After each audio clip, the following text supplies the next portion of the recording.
আমি এই মুহূর্তে রয়েছে রাজবাড়ীর ভবানীপুর লালপুর লালমিয়া সড়ক এলাকাতে। এই এলাকাতে কিন্তু গতকাল রাজবাড়ীর দৌলতদিয়া ফেরিঘাট এলাকায় যে বাসডুবির ঘটনা ঘটে, সেই ঘটনায় কিন্তু এই এলাকার একই পরিবারের তিনজন কিন্তু এই ঘটনায় নিহত হয়েছে। আমরা এখন সেই বাড়িতেই রয়েছি। আমরা এখানে এসে যেটা জানতে পেরেছি, নিহত উম, আদিফ ও রেহেনা পারভিন তার মা সহ চারজন কিন্তু তারা রাজধানী ঢাকায় যাচ্ছিল।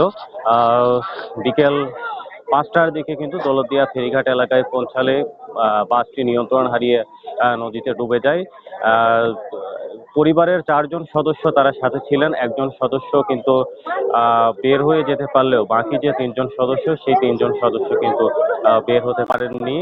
আহ, আহ, পরে ফায়ার সার্ভিস এবং ডুবুরি দলের কর্মীরা কিন্তু উদ্ধার অভিযান চালিয়ে তাদেরকে কিন্তু আহ, উদ্ধার করে। এই মুহূর্তে আমরা তাদের বাড়িতে রয়েছি। আপনারা দেখতে পাচ্ছেন যে বাড়িতে কিন্তু একেবারে শোকের মাতম চলছে। আহ, আমরা আহ, যারা নিহত হয়েছে তাদের স্বজনরা কিন্তু এসেছে। সবাই কিন্তু একেবারে শোকে পাথর হয়ে রয়েছে। আহ, শুধু এখানে না, পুরো এলাকা জুড়েই কিন্তু শোকাচ্ছন্ন রয়েছে। আপনাদের যদি একটু দেখাই ক্যামেরায়, এখানে কিন্তু দুইটা মরদেহ রাখা হয়েছে এবং ভিতরে আরেকটা মরদেহ রাখা হয়েছে। আর কিছুক্ষণ পরেই কিন্তু এই মরদেহ গুলো কিন্তু জানাজা শেষে দাফন করা হবে। আহ, আমরা আরেকটু তথ্য জানিয়ে রাখি যে গতকালকের যে আহ, বাস ডুবির ঘটনায়, সেই ঘটনায় কিন্তু এখন পর্যন্ত 23 জনের মরদেহ উদ্ধার করা হয়েছে এবং 23 জনের মধ্যে 22 জনের মরদেহ কিন্তু স্বজনদের কাছে হস্তান্তর করা হয়েছে। আহ, সেই সাথে আমরা জানতে পেরেছি যে জেলা প্রশাসন এবং পুলিশ প্রশাসনের পক্ষ থেকে কিন্তু যারা নিহত হয়েছে তাদেরকে সহায়তা করা করা হবে। দৌলতদিয়া ফেরিঘাট এলাকায় কিন্তু এখনো উদ্ধার অভিযান চলমান রয়েছে। ডুবুরি দল কিন্তু এখনো উদ্ধার অভিযান চলেছে, যারা নিখোঁজ রয়েছে তাদের সন্ধানে।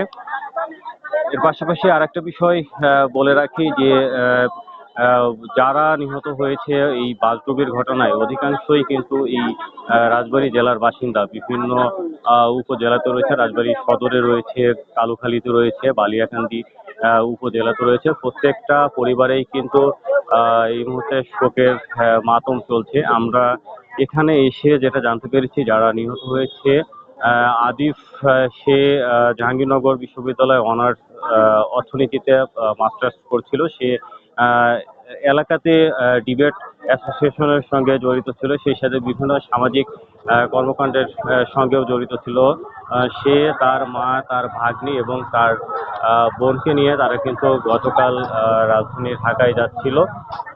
দৌলতদিয়া ফেরিঘাট এলাকাতে বাসডুবির ঘটনায় শুধুমাত্র একজন সদস্য বের হতে পারলেও বাকি তিনজন সদস্য কিন্তু নিহত হয়। তো সবকিছু মিলিয়ে আসলে আমরা দেখতে পাচ্ছি যে শুধু এই পরিবারে নয়, রাজবাড়ির আহ, যারাই নিহত হয়েছে প্রত্যেকটা পরিবারেই কিন্তু এই মুহূর্তে শোকের মাতম চলছে।